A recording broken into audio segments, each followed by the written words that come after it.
ചില സൗഹൃദങ്ങൾക്ക് നടുവിൽ ഒരു കടം കയറി വരാറുണ്ട്. വാക്കുകൾ തെറ്റുമ്പോൾ വിശ്വാസം ഒരു നൂൽ പോലെ പൊട്ടുന്നു. പണമിടപാടുകളിലെ മര്യാദ. സൗഹൃദമായാലും കുടുംബബന്ധമായാലും അതിന്റെ അടിസ്ഥാനം പരസ്പരമുള്ള വിശ്വാസമാണ്. ഒരാൾ തന്റെ കയ്യിലുള്ള പണം നമുക്ക് കടമായി നൽകുന്നത് നമ്മുടെ പ്രയാസത്തിൽ കൂടെ നിൽക്കാനുള്ള സ്നേഹം കൊണ്ടാണ്. എന്നാൽ ആ പണം തിരിച്ചു ചോദിക്കുമ്പോൾ നൽകുന്ന മറുപടികൾ പലപ്പോഴും ആ സ്നേഹത്തെ മുറിപ്പെടുത്തുന്നതായി മാറുന്നു. വാക്കിന്റെ വില. പണം വാങ്ങുമ്പോൾ നമ്മൾ നൽകുന്ന ഉറപ്പ് വെറുമൊരു വാക്കല്ല, അത് നമ്മുടെ വ്യക്തിത്വത്തിന്റെ അടയാളമാണ്. പറഞ്ഞ തീയതി എത്തുമ്പോൾ പണം തിരിച്ചു നൽകാതെ പകരം ഞാൻ നിന്റെ കാശും കൊണ്ട് മുങ്ങില്ലല്ലോ എന്ന് പറയുന്നത് സഹായിച്ച വ്യക്തിയെ അവഹേളിക്കുന്നതിന് തുല്യമാണ്. തുക ചെറുതാകാം, പക്ഷേ ആ തുക നൽകാൻ അവർ എടുത്ത അധ്വാനവും കാണിച്ച മനസ്സും വലുതാണ്.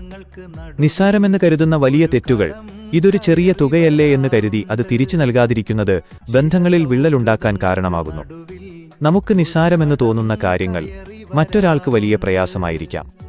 പണം കയ്യിൽ വരുമ്പോൾ അതുടനെ തിരിച്ചു നൽകാതെ നീട്ടിക്കൊണ്ടുപോകുമ്പോൾ അവിടെ നഷ്ടപ്പെടുന്നത് പണമല്ല, മറിച്ച് നിങ്ങളെ വിശ്വസിച്ച ഒരു നല്ല മനുഷ്യനെയാണ്.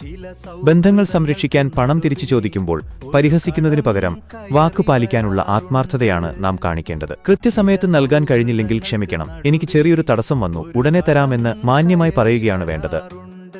ഒരിക്കൽ വാക്ക് തെറ്റിച്ചാൽ പിന്നീട് സഹായം ആവശ്യമുള്ള ഘട്ടങ്ങളിൽ എല്ലാവരും നമ്മളിൽ നിന്ന് അകന്നുപോകാൻ ഇത് കാരണമാകും.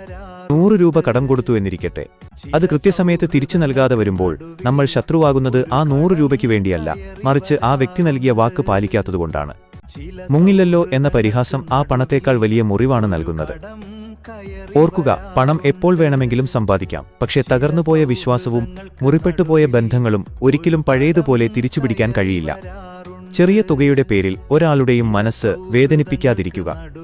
കടം വാങ്ങിയ പണം കൃത്യമായി നൽകുന്നത് ആ വ്യക്തിയോടും ആ ബന്ധത്തോടും നാം കാണിക്കുന്ന ഏറ്റവും വലിയ ബഹുമാനമാണ്. ചില സൗഹൃദങ്ങൾക്ക് നടുവിൽ ഒരു കടം കയറി വരാറുണ്ട്. വാക്കുകൾ തെറ്റുമ്പോൾ വിശ്വാസം ഒരു നൂൽ പോലെ പൊട്ടുന്നു. പിന്നീട് ആ പണം തിരികെ കിട്ടിയാലും നഷ്ടപ്പെട്ട സൗഹൃദം തിരിച്ചു വരാറില്ല. പണത്തേക്കാൾ വലുതാണ് ബന്ധങ്ങളിലെ സത്യസന്ധത.